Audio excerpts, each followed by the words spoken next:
이 시간 우리에게 주시는 하나님의 말씀은 구약성경 스가랴서 5장 3절과 4절의 말씀입니다. 스가랴 5장 3절과 4절입니다.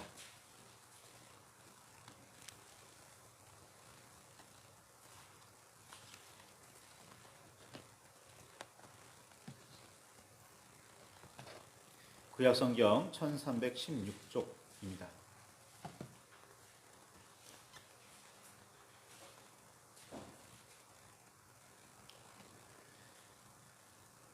찾으셨으면 우리 함께 말씀을 봉독하시겠습니다. 그가 내게 이르되 이는 온 땅 위에 내리는 저주라. 도둑질하는 자는 이쪽 글대로 끊어지고 맹세하는 자는 그 저쪽 글대로 끊어지리라 하니 만군의 여호와께서 이르시되 내가 이것을 보냈나니 도둑의 집에도 들어가며 내 이름을 가리켜 망령되이 맹세하는 자의 집에도 들어가서 그의 집에 머무르며 그 집을 나무와 돌과 아울러 사르리라 하셨느니라 하니라. 아멘. 주님 우리의 마음을 여시어 말씀을 깨닫게 하옵소서. 아멘.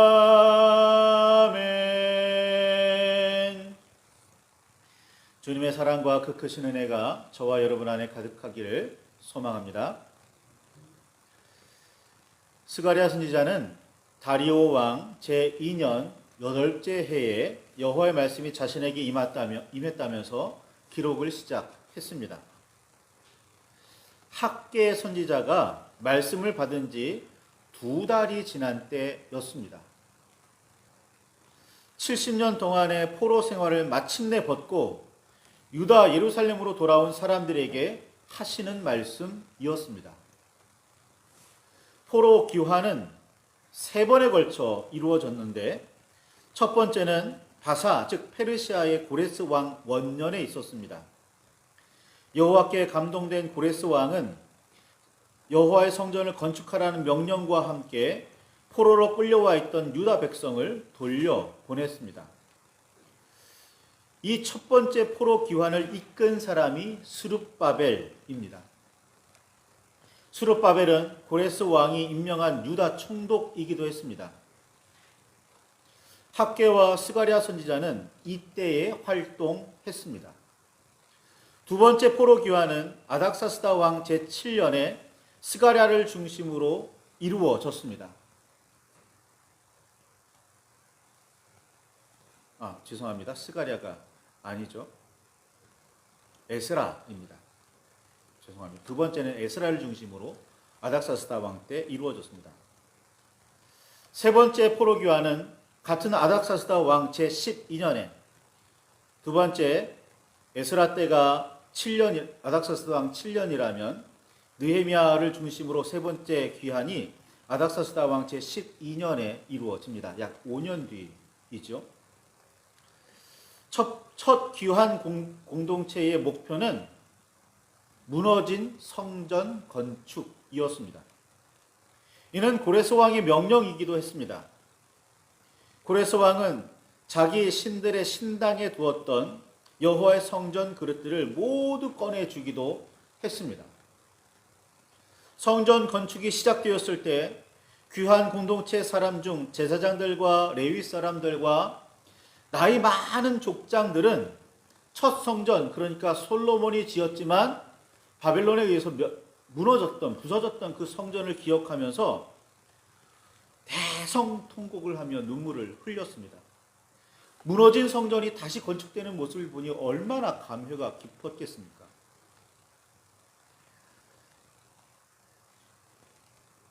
다른 사람들, 나이 많은 사람들, 첫 성전을 기억하지 못하는 다른 사람들은 이제 드디어 우리가 고향 땅에 돌아왔다. 이제 드디어 성전이 다시 건축되는구나 라며 기뻐 함성을 지릅니다.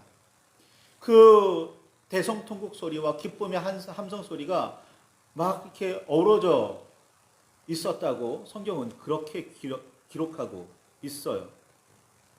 이때 느꼈을 그들의 기쁨은 이루 말할 수가 없었을 겁니다. 그러나 이렇게 시작된 성전 건축은 곧 문제를 마주하게 되었습니다. 방해하는 세력이 생겼기 때문입니다. 연구에 따라 좀 다르기는 하지만 차이가 있기는 하지만 그들의 방해 때문에 약 20년 동안 스룹바벨의 성전 건축은 중지되었습니다. 그 사이 백성들의 마음도 흩어졌습니다. 백성들은 아직은 여호와의 성전을 건축할 시기가 아니라며 아무렇지도 않게 말하곤 했습니다. 학계 선지자가 활동을 시작하는 이유입니다. 백성의 마음이 흩어져 있기 때문입니다. 20여 년 만에. 성전 건축은 방해에 의해 중지된 부분도 있었지만 마음이 흩어진 백성에 의해 미루어진 부분도 있었습니다. 학개와 스가랴 선지자는 이렇게 마음이 흩어져 자신들이 해야 할 사명을 잊은 백성을 향해 여호와의 말씀을 선포하며 활동했습니다. 학개는 학개 1장 4절에서 5절에 보면 성전이 황폐하였거늘 너희가 이때에 판벽한 집에 거주하는 것이 옳으냐? 그러므로 이제 만군의 여호와가 이같이 말하니 너희의 행위를 살필지어다 라고 외쳤습니다. 여호와의 성전은 무너진 채로 버려져 있는데 자기들은 판벽한 집, 그러니까 잘 지어진 집에 살고 있다는 말씀이었습니다. 자기들을 위해서는 가장 좋은 집을 지었으면서도 아직은 여호와의 성전을 지을 시기가 되지 않았다고 미루고 있었다는 말입니다. 백성은 방해에 의해 성전 건축이 멈추어져 있던 약 20년 동안 자기들의 사명, 즉 삶의 이유와 목표를 잃어버렸습니다. 아니, 달라졌습니다. 여호와의 성전이 아니라 자기들의 집이 삶의 이유와 목표였습니다. 하늘에서 이루어진 아버지의 뜻이 땅에서 이루어지기를 바라는 마음은 어느새 사라졌습니다. 여호와께서 계시하신 소명도 중요하지 않았고 왕의 명령도 대수롭지 않았습니다. 그래서 학개 선지자는 너희는 너희가 어떤 행위를 하고 있는지 스스로 살피라며 목소리를 높였습니다. 자신이 어떤 상황이고 상태인지 살피라는 뜻입니다. 자신이 언제부터 여호와의 말씀을 잊었는지, 자신이 하나님의 뜻을 이루려고는 하고 있는지 살피라는 말씀인 거예요. 그리고 여호와의 뜻을, 하나님의 뜻을 다시 깨우치고 마음을 다잡으라고 말씀하고 있었던 겁니다. 학개의 선포가 시작된 지 약 2달 뒤에는 스가랴 선지자의 선포도 이어졌습니다. 스가랴 선지자는 여호와의 진노가 선조들에게 임하여 70년 동안이나 포로 생활을 했던 원인이 무엇인지 깨닫고 조상들을 본받지 말라고 외쳤습니다. 옛적 선지자들이 너희는 악한 길, 악한 행위를 떠나 돌아오라는 하나님의 말씀을, 여호와의 말씀을 외쳤지만 그들은 듣지도 않았고 귀를 기울이지도 않았다고 말했습니다. 이는 선지자의 해석이나 평가가 아니라 여호와의 말씀이었음이 스가랴 1장 4절에 분명히 말씀하고 있습니다. 그런데도 듣지 않았습니다. 귀를 기울이지 않았습니다.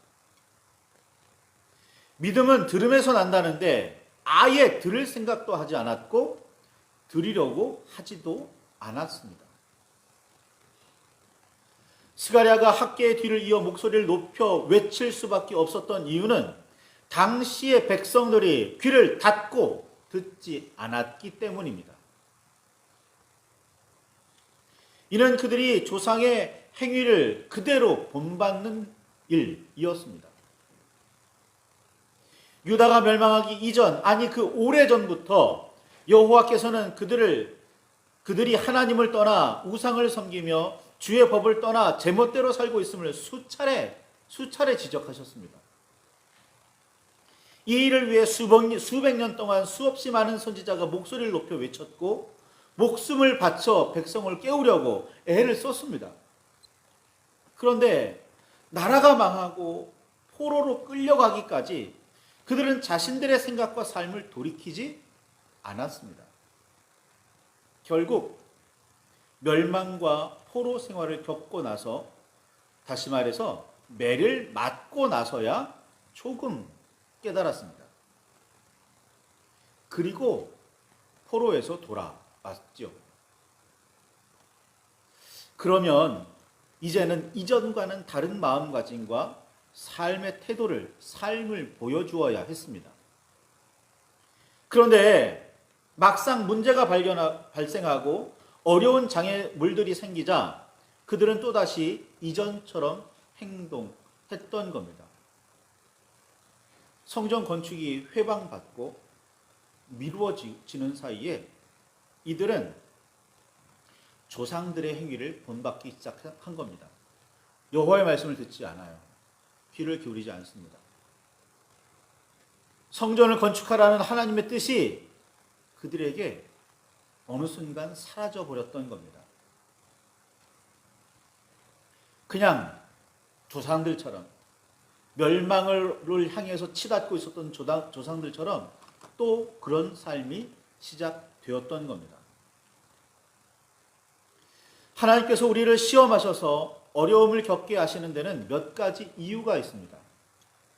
우선 우리는 야고보서 1장 13절에서 15절에 있는 말씀이죠. 사람이 시험을 받을 때에 내가 하나님께 시험을 받는다 하지 말지니 하나님은 악에게 시험을 받지도 아니하시고 친히 아무도 시험하지 아니하시느니라. 오직 각 사람이 시험을 받는 것은 자기 욕심에 이끌려 미혹됨이니 욕심이 잉태한즉 죄를 낳고 죄가 장성한즉 사망을 낳느니라 라는 말씀을 분명하게 기억해야 합니다. 하나님께서 우리를 넘어뜨리려고 혹은 실패하시려고 시험하지는 않으십니다. 단지 우리가 그에 합당한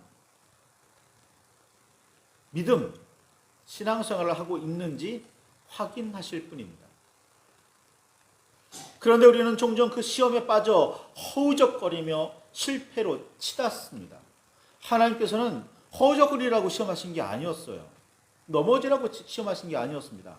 확인하시기 위함이었던 겁니다. 학교에서 시험을 쳐요. 틀리라고 시험 문제 내는 게 아니에요. 정말 제대로 공부를 했는지 다음 단계로 넘어가도 되는지를 확인하기 위한 게 시험입니다. 본래 의미는. 그런데 그 시험에 실패하고 넘어집니다. 그동안 공부를 제대로 하지 않았다는 뜻이죠. 그동안 성실하지 못했다는 뜻입니다.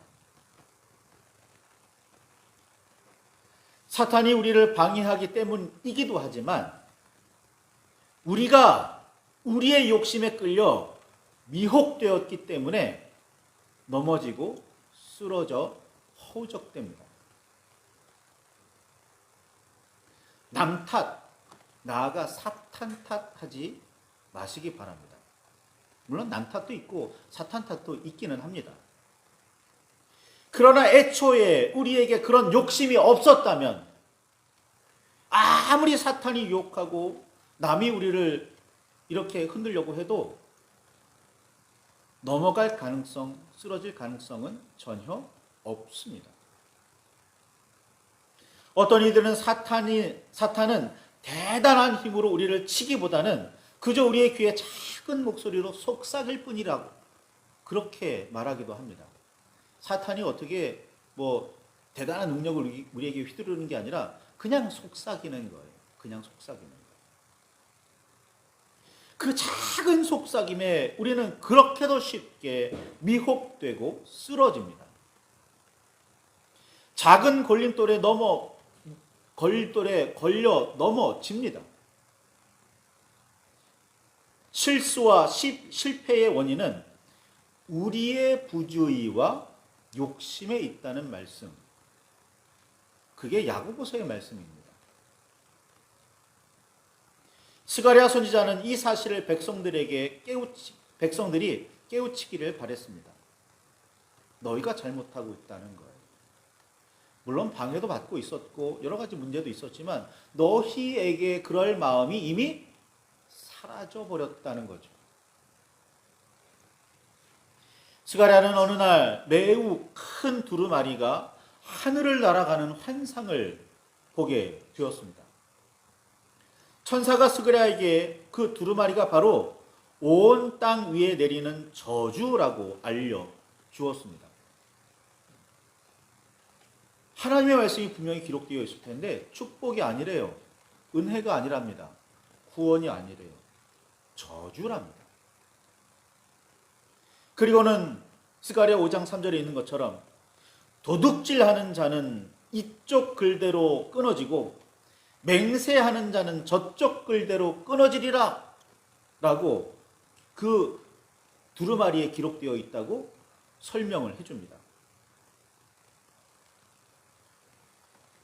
세번역의 표현대로라면 하늘을 날아가는 두루마리의 한쪽에는 도둑질을 하는 자가 모두 땅 위에서 말끔히 없어진다 라고 기록되어 있고, 두루마리 다른 쪽에는 거짓으로 맹세하는 자가 모두 땅 위에서 말끔히 없어진다 라고 기록되었다는 뜻입니다. 작은 글씨로 빼곡하게 쓴 것도 아니에요. 앞쪽에 거짓으로 맹세하는 자는 전부 다 사라질 거다.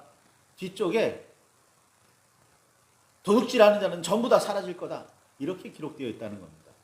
온 땅의 모든 사람들이 다 볼 수 있게 기록되어 있는 거죠. 여호와의 뜻과 하나님의 말씀을 잊고 욕심에 따라 제멋대로 사는 사람이 도둑입니다. 여호와의 뜻을 이루는 삶을 떠버리기는 하지만, 나는 여호와의 뜻을 이루며 살아, 나는 하나님의 말씀대로 살아, 떠버리기는 하지만 실제 삶으로 살아내지 않는 사람이 거짓 맹세하는 자입니다. 스가랴는 이 말씀을 포로에서 돌아왔으나 성전 건축을 차일피일 미루고 있는 귀한 공동체에게 선포했습니다. 스가랴는 이어서 이렇게 말합니다.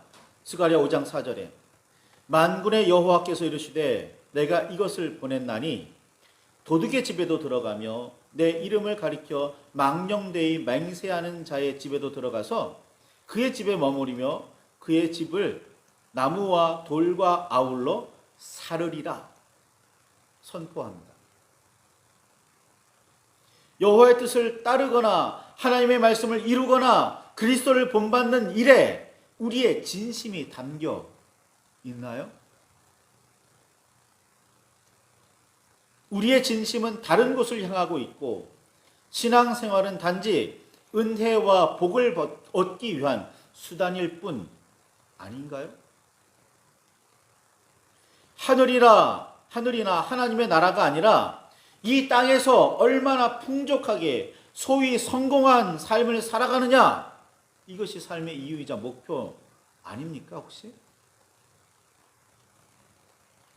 여호와를 잊고 그 말씀을 따르지 않는, 나아가 제 욕심에 따라 자기 멋대로 살아가는 우리를 향해 하나님께서는 학개와 스가랴를 통해서 선포하시고 계십니다. 그 목소리를 옛날 포로에서 하나님의 섭리와 역사로 겨우 돌아왔으나 주님께서 주신 비전을 잊고 자기만을 위해 살던 유다 사람들이 그들은 직접 들었겠지만 이는 오늘 우리에게도 선포되는 하나님의 말씀이기도 합니다. 잘 살펴보고 따져보면 우리도 그때 그들과 크게 다르지 않기 때문일 겁니다. 물론 그렇지 않은 분들도 계시죠. 오늘도 분투하며 하나님의 말씀대로 하나님 뜻대로 살아가려고 분투하는 사람, 애쓰는 분들 계시죠. 그런데 대다수의 우리들은 그저 복받기 위해서 신앙생활을 하는 경우가 많습니다. 그 복 받아서 어떻게 쓸 거예요? 그냥 이 땅에서 행복하게 살기 위해서 아닙니까? 포로에서 돌아와 있던 백성들이 자기 집이나 잘 짓고 자기 집 안에서 그 집 안에서 행복하게 사는 것에 목표를 두고 있었던 그러면서 하나님의 뜻을 이루는 데는 관심이 없고 성전을 건축하는 데는 마음이 떠나버린 그들을 향해서 선포했던 것처럼 오늘 우리도 중심을 잃고 있는 건 아닐까요? 오늘날의 교회가 하나님의 뜻에서 벗어나 있는 건 아닐까요? 말씀을 붙들고 깊이 묵상하시기 바랍니다. 기도하시며 믿음을 다잡으시기를 바랍니다. 나는 오늘 과연 주님의 뜻대로 살아가는 주님의 사람인가? 이 세상 그 무엇보다도 하늘에서 이루어졌던 그 하나님의 뜻이 이 땅에서 이루어지는 것을 기뻐하며 감사하고 있는가? 나는 그런 하나님의 사람인지 깊이 묵상하시기를 바랍니다. 말씀을 가슴에 새기시며 마음에 새기시며 하나님 앞에 스스로를 돌아보고 또 새롭게 하시기를 바랍니다.